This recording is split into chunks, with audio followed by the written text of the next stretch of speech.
জীবন থেকে কিছু শিখি বা না শিখি, জীবন আমাকে একটা জিনিস শিখিয়েছে যে কারো কাছ থেকে কোনো কিছু আশা করতে নেই।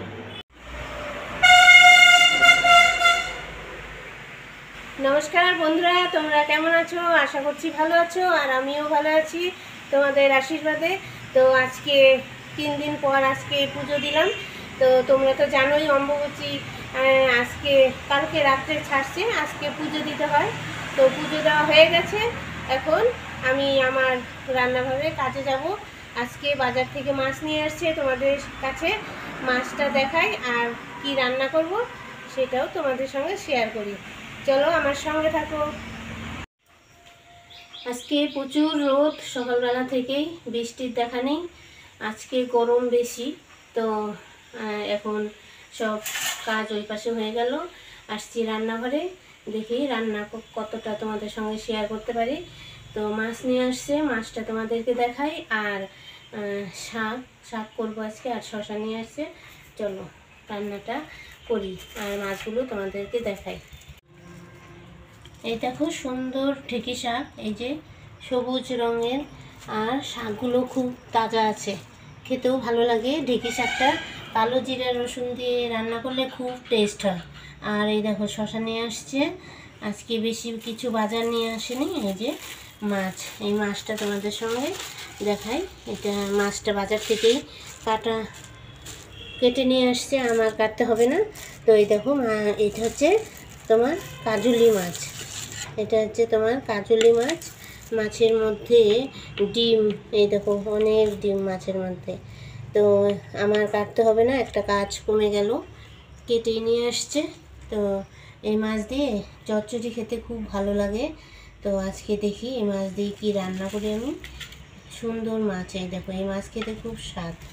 তো চলো আমি মাছগুলো ধুয়ে নিয়ে আসি কলেপার থেকে। গরম, আজকে রান্না করতে ইচ্ছে করছে না। তো আমি তো একা না, আমার সঙ্গে আরও দুজন আছে খাবে। আমার একার হলে আজকে রান্না বন্ধ রাখতাম। তো শুধু আমার দিকটা ভাবলে হবে না, আরও দুজন খাবে, ওদেরকেও ভাবতে হবে।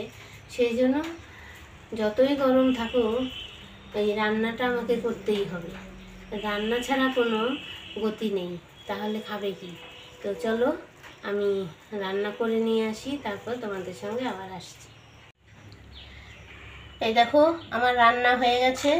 এখানে পেঁয়াজ দিয়ে পকোড়া কয়েকটা ভেজে নিলাম, আর এখানে হচ্ছে তোমার এই যে ঢেঁকি শাক করলাম, আর এই যে মাছের ঝোলটা হয়ে গেছে। এই দেখো মাছের ঝোলটা হয়ে গেছে, পাতলা করে মাছের ঝোল করলাম, কাজুলি মাছের ঝোল আর কি। তো এখন সবাইকে খেতে দেবো। এই দেখো ঝোলটা পাতলা হয়েছে। তো গরমের দিন এখন পাতলা ঝোলই খেতে হয়। আর এখানে আছে এই যে শসা, লেবু, পেঁয়াজ, খেতে দিই ওদের, তারপর আবার তোমাদের সঙ্গে কথা বলছি। এটা আজকে আমার জন্য রেডি করলাম। তো রোজ দিন তো আমি সবাইকেই খেতে দিই সাজিয়ে গুছিয়ে, আজকে আমি ওদেরকে দিয়ে তারপর আমার জন্য গুছিয়ে নিলাম থালটা।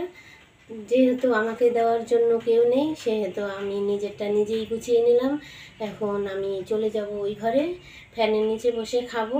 তো অনেক সময় নিজের জন্য কিছু ভাবতে হয়, না হলে নিজেকে ভালো না বাসলে অন্য কেউ ভালোবাসবে না। ওই জন্য নিজেকে নিজেই ভালোবাসতে হবে, তাহলে মনে শান্তি থাকবে আর আনন্দ থাকবে। তো চলো আমি এখন এই ভাতটা খাবো, আর তোমরা আমার সঙ্গে থেকো, ভালো থেকো, সুস্থ থেকো। আর আমার রান্না কেমন হয়েছে তোমরা আমাকে কমেন্টে জানাবে। তো চলো আজকের মতো এখানেই রাখছি।